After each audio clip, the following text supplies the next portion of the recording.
Assalamualaikum, apa kabar semuanya? Kembali lagi bersama kita di channel Lilin Putih. Sebelumnya jangan lupa subscribe, like, dan share untuk membantu kita berkembang lebih jauh. Oke guys, langsung ke cerita. Nah, cerita kali ini adalah kisah pendakian Gunung Asepan. Namun, karena panjangnya cerita, maka kami akan membagi cerita ini dalam beberapa bagian. Kali ini Mbah mau cerita tentang kisah pendakian mengerikan di Gunung Asepan.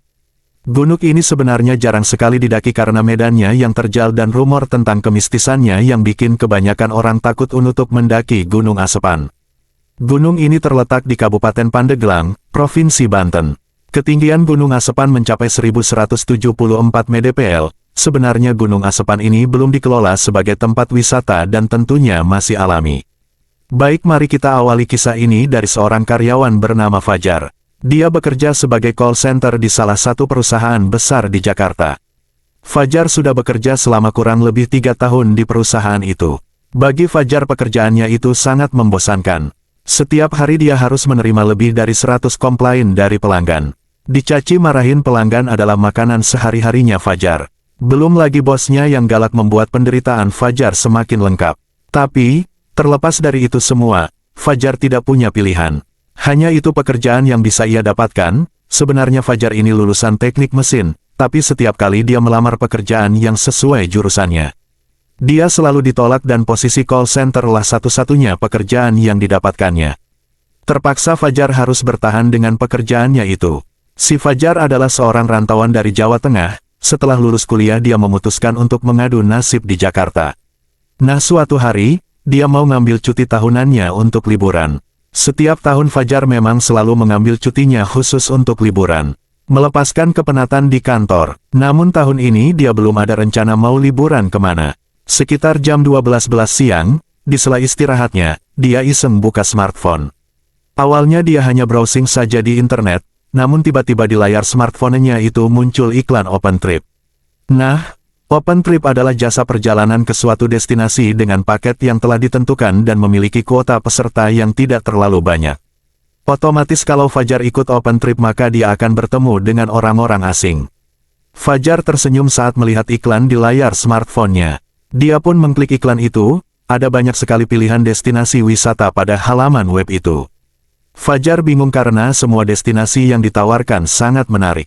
Dia pun memilih wisata ke Gunung Bromo. Namun saat akan melakukan pembayaran, dia melihat ada destinasi pendakian ke Gunung Asepan. Kedengarannya sangat asing, Fajar belum pernah mendengar gunung itu. Dia pun mencancel pesanan ke Gunung Bromo dan mengklik pendakian Gunung Asepan. Fajar melihat sudah ada 4 orang yang mendaftar untuk pendakian Gunung Asepan. Dia menutup halaman web Open Trip dan mulai mencari informasi tentang Gunung Asepan. Informasi yang ia dapatkan cukup minim. Yang Fajar garis bawahi adalah gunung itu jarang sekali didaki dan pastinya masih sangat asri.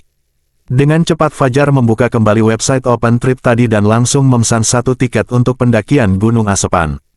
Kebetulan pendakiannya masih 2 minggu lagi, jadi Fajar bisa mengajukan cuti dari sekarang. Siang itu juga selepas istirahat, dia langsung menghadap supervisornya untuk mengajukan cuti. Fajar mengajukan untuk 4 hari, namun hanya di ACC 3 hari saja. Fajar tidak masalah karena pendakiannya hanya butuh 2 hari, dan 1 harinya untuk istirahat.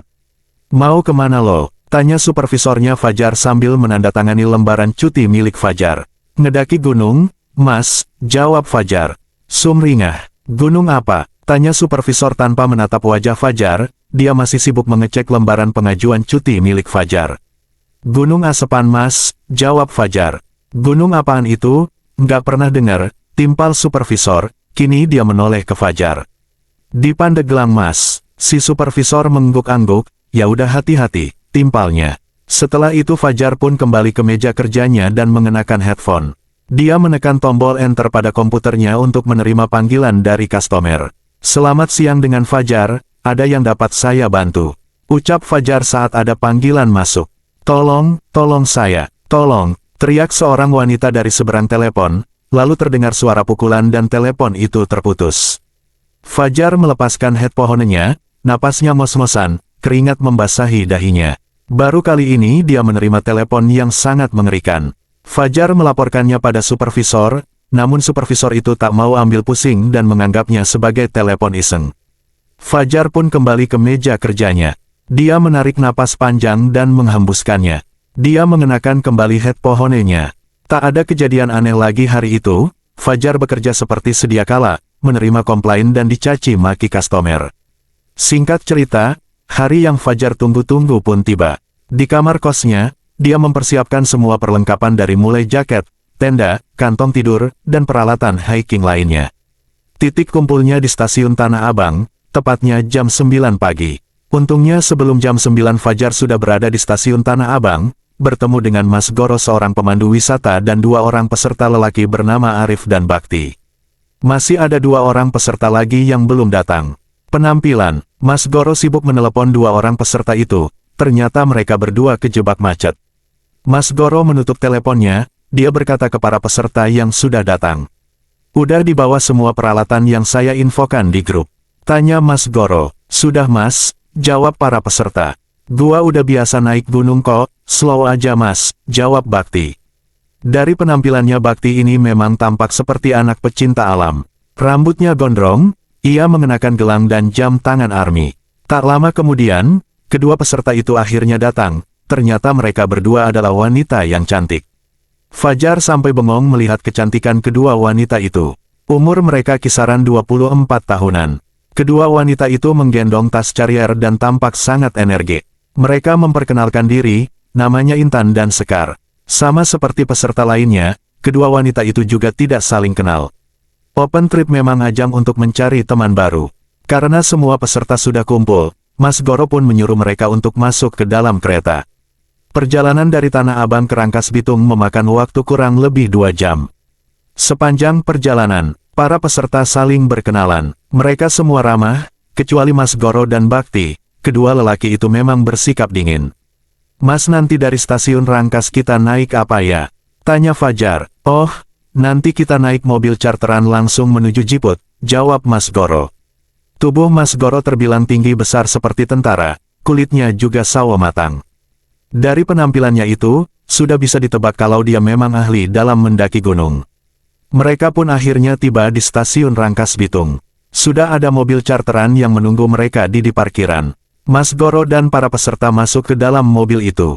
Mereka harus sempit-sempitan di dalam mobil itu. "Lain kali sewa mobil jeep aja, Mas," kata Bakti dengan wajah kesal. Mas Goro tidak menanggapi, dia hanya menatap Bakti dari spion pengemudi. Mobil yang mereka tumpangi perlahan berjalan menuju Jiput. Obrolan ringan kembali terjadi sepanjang perjalanan menuju Jiput. Ternyata Intan adalah seorang pegawai bank, Sekar penjaga toko buku, sedangkan Arif seorang IT di perusahaan ternama, dan Bakti adalah pengangguran. "Gua nganggur," kata Bakti saat teman-teman barunya menanyakan perihal pekerjaannya. Setelah Bakti menjawabnya dengan nada datar, tak ada seorang pun yang berani bertanya lagi pada Bakti. Sebenarnya Bakti ini anak orang kaya, dia tidak mau bekerja bukan karena malas, tapi sedang menyusun rencana untuk membangun sebuah usaha jaket. Itu sekarang yang dipikir Kak Bakti, tapi sayangnya dia belum melakukan langkah apapun karena sibuk naik gunung.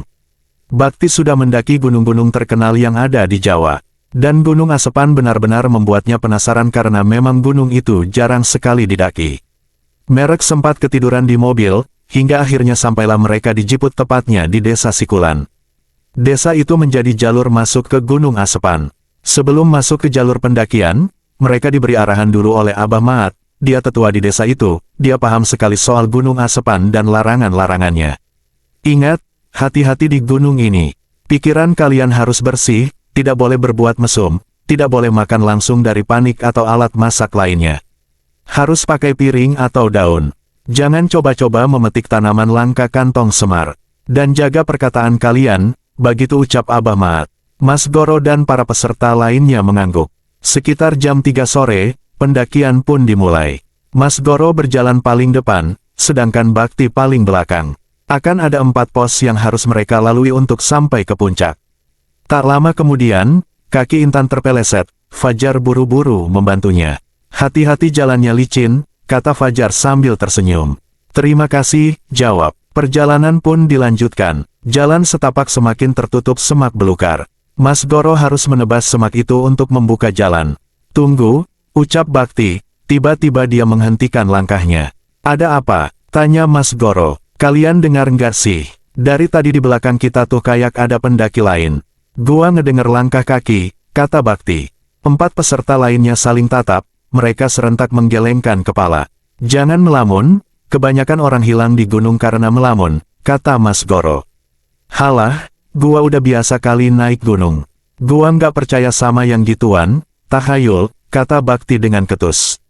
Seketika saja Mas Goro tersentak, dia menoleh pada Bakti. Hati-hati kalau bicara, aku hanya memandu kalian untuk sampai puncak, tapi kalau ada hal buruk terjadi karena ulah kalian sendiri, aku tak tanggung jawab, ucap Mas Goro. Itan dan Sekar mulai deg-degan. Arif memberitahu Bakti agar tenang dan jangan arogan, tapi Bakti tidak menghiraukannya. Perjalanan kembali dilanjutkan. Bakti berjalan sambil bersiul di belakang. Intan seketika saja memberhentikan langkahnya. Bakti jangan bersiul, kata orang tua zaman dulu, bersiul bisa mendatangkan setan, ucap Intan. Iya gua juga pernah dengar soal itu. Mendingan cari aman aja Bakti, jangan bersiul, pokoknya kita harus hati-hati, kata Fajar. Halah, kalian semua kebanyakan nonton film horor, lagi-lagi Bakti tidak memedulikan saran temannya itu. Oke guys, sekian cerita dari kami. Kita kembali esok hari di jam yang sama ya. See you.